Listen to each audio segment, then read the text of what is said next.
Well, we now come to the session that I've entitled Significant Words. Significant words emphasizes the fact that when you're studying a passage, any passage from anywhere in the Bible, that there are words that are contained in that passage that are very significant, that are very important. Someone called this the non-routine words, words that would be critical to understanding the meaning of the passage. If you know what these words mean, they're going to help you to understand the full meaning of the passage. And so for every passage that you have, there's different significant words. You have to select, you have to decide which ones you're going to study more in depth. And when you think about studying significant words, you may ask, why do we do this? What's the reason? It's because, number one, words are important. Words are important. It's very important that you understand the meaning of certain key words that are in a passage. It's critical. If you don't get the meaning of these words, then you're not going to understand what the writer is trying to say. And these are words that are significant. These are words that as you read the passage and you keep reading through the passage, you're going to realize there's probably a good 4 or 5 or 6 words out there in that passage that are critical to you understanding it, maybe even more that you would need to study. Words also can be misunderstood. Sometimes the reason we have bad preaching is because we have bad exegesis, and the reason we have bad exegesis is because the pastor, the preacher, doesn't understand how to study a word and understand the meaning of the different words that are in the text. And so it's very critical that we do a study like this, that this is part of the procedure for doing exegesis, for attempting to arrive at the correct interpretation of the passage. The one thing about words, too, is that they can display a range of meaning. In other words, you can have one word represent different things and mean different things in different contexts. For example, if I talk about a train, if I say the word train, you may be thinking about the rail system and the train that people ride in, the MRT, LRT, or some kind of locomotive train that people may use to go from point A to point B. And that would be a good way to use that word. I mean, it's normal understanding. But train can also be a reference to a part of the wedding garment. Also, the word train used in the verb, like I train a student. And so that word has different meanings based on the different contexts. And so there's a range of meaning. And you want to be able to understand what your words mean in the context in which you are studying them. And that's why we talked previously about contextual analysis. The other one is words display distinctions of meaning. Words have a range of meaning, but they can be very distinct from each other. And so sometimes one word can mean one thing in one context and another thing totally different in another context, similar to that idea of the word train.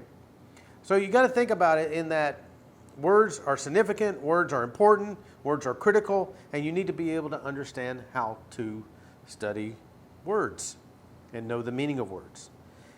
Now, I'm going to give you a procedure of how to do a word study. Now, in this video, I'm going to walk through the procedure, just kind of give you the steps. I'm not going to actually show you the steps, not in this video. If you look below on the website, on this web page, there's a tutorial video where I actually give you a couple of examples. I walk through a couple of examples that come from the 1 Peter passage that you can also see down below on the web page. And I'm going to follow this procedure that I'm about to describe to you. So in those tutorial videos, watch those videos and you'll see me get online, go to this website of BibleStudyTools.com, and you'll see me actually walk you through these steps and show you step by step. But what I want to do is at least introduce the procedure to you and kind of give you an overview of what it is.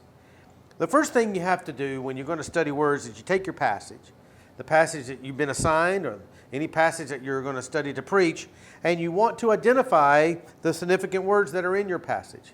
Now, for example, I wouldn't take the word and, the conjunction and do a significant word study on the conjunction and. I mean, some words are just they are vital. Every word's vital. Every word's important in the scriptures. But the words that we're telling you to look for are the ones that have that just don't show up all the time, and that are significant. And so you have to decide how many there are and which ones there are. In terms of the course that we're teaching you and the assignment that we've given to you to study your passage, you should at least find about 5 or 6 in the verses that we've given you. 5 or 6 good ones that you need to study. But you have to first identify them. And if you're looking at your diagram, you could actually maybe circle a few on your diagram or color code it differently.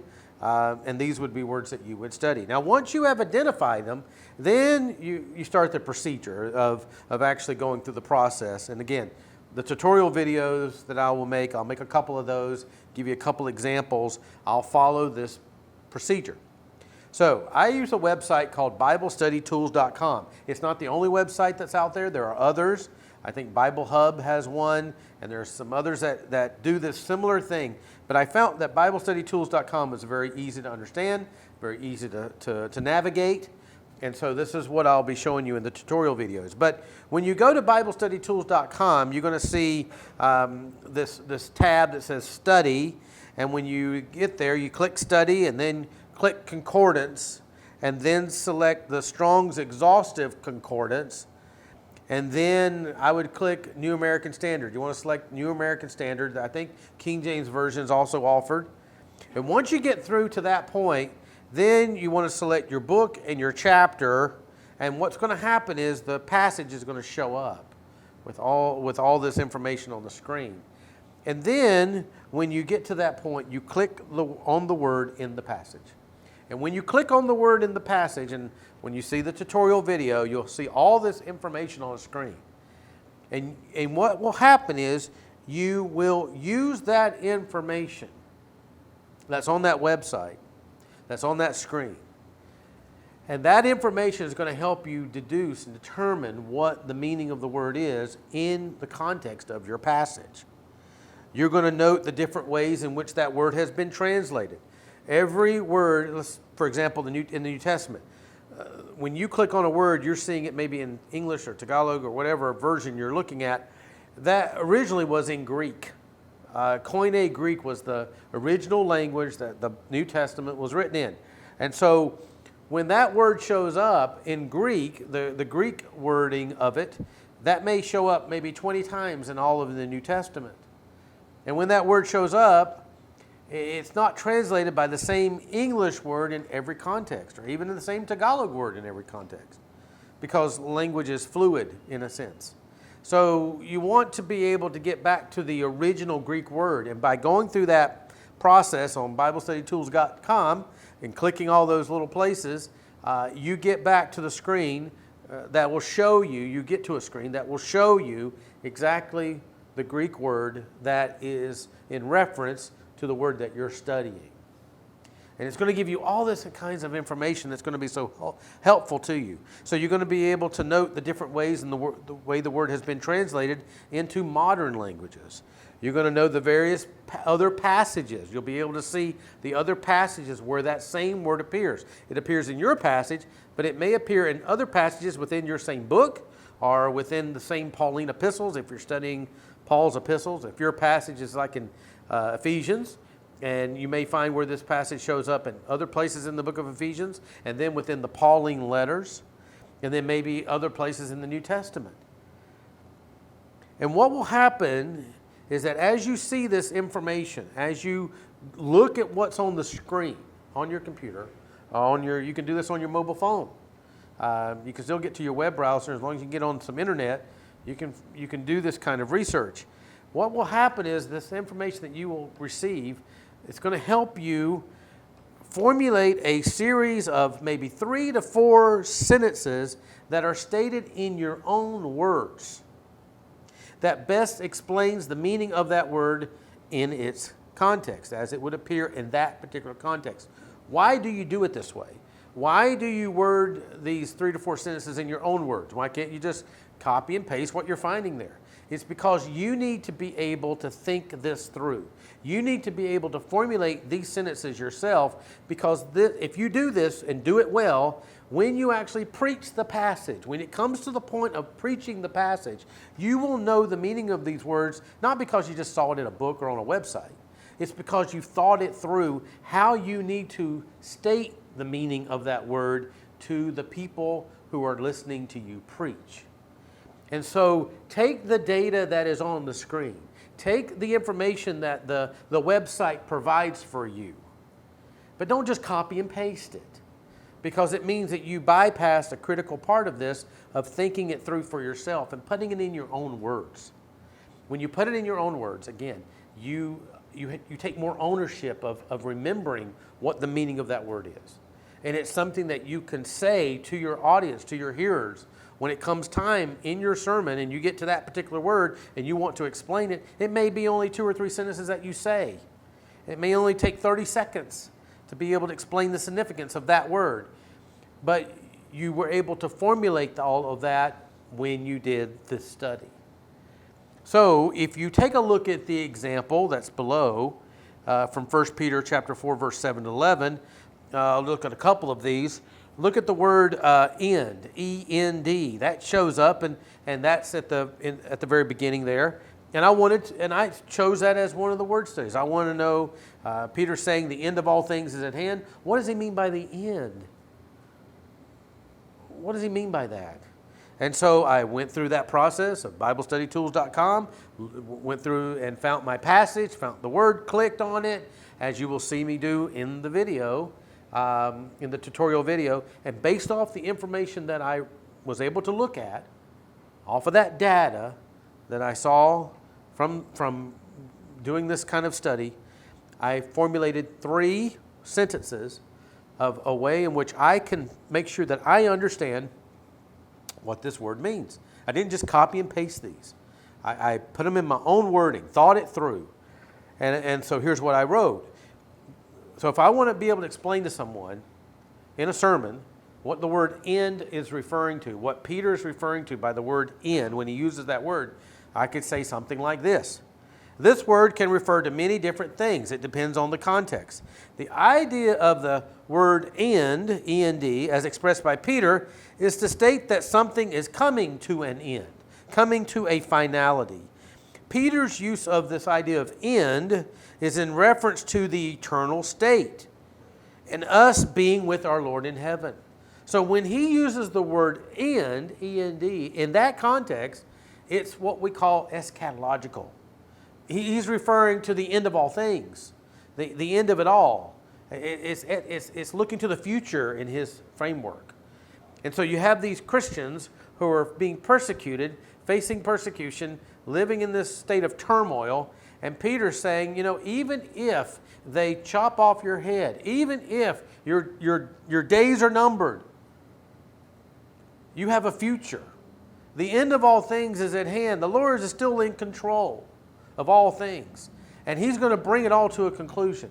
And the point of the passage is, based on that truth, how are you to live today, knowing that God controls the future, that the end of all things is at hand? Because he's referring back to that in the previous passage in chapter 4, verse 5. Another example, he talks about the idea of self-controlled, sober-minded. When I did a study of those, same kind of thing. I walked through the procedure, and then based on the data that I saw on the website, the information that was given to me of knowing of how many times the word was used in the New Testament, where else it appeared, doing all of that study, formulated 3 sentences in my own words. And this is what I wrote. These words relay the idea of being sensible and not thinking too highly of oneself. There is also the idea of keeping yourself in control. Self-control is there. Sober-mindedness. They're really like synonymous words. And the ability to be alert to what is happening is included in what Peter is saying here. So it's the idea of having self-control, being alert, and being sensible, clear-headed. And so by doing that study, helped me to know exactly what he's meaning by those words. Some words are more easier to ascertain or determine, even if you do a word study on them. Some are more difficult, and you never know what you're going to find. You may have an idea what that word means, but you realize, you know what, I don't know for sure what that word means, so I need to circle it or identify it as a word that I need to study. And so I also did word studies for the word covers, the verb use it, and the idea of stewards. So you can look at those examples, but I went through that process. So what I'll do in the tutorial video is I will walk you through a couple of different words from this 1 Peter passage. I'll show it how you do it online and follow the procedure that I've listed here in your notes. And I think by watching this video and then looking at those tutorial videos, you'll have a better perspective on what you need to do for your passage and how you can begin to study the significant words that appear in your passage and begin to formulate an understanding of those significant words. So as you would watch this video and working on your passage, I would commend you to begin giving that a try. So watch the tutorial videos that are additional on this webpage, and then after that, I want you to start working on your assigned passage in this area of doing significant words. Thanks, and we'll see you in the next video.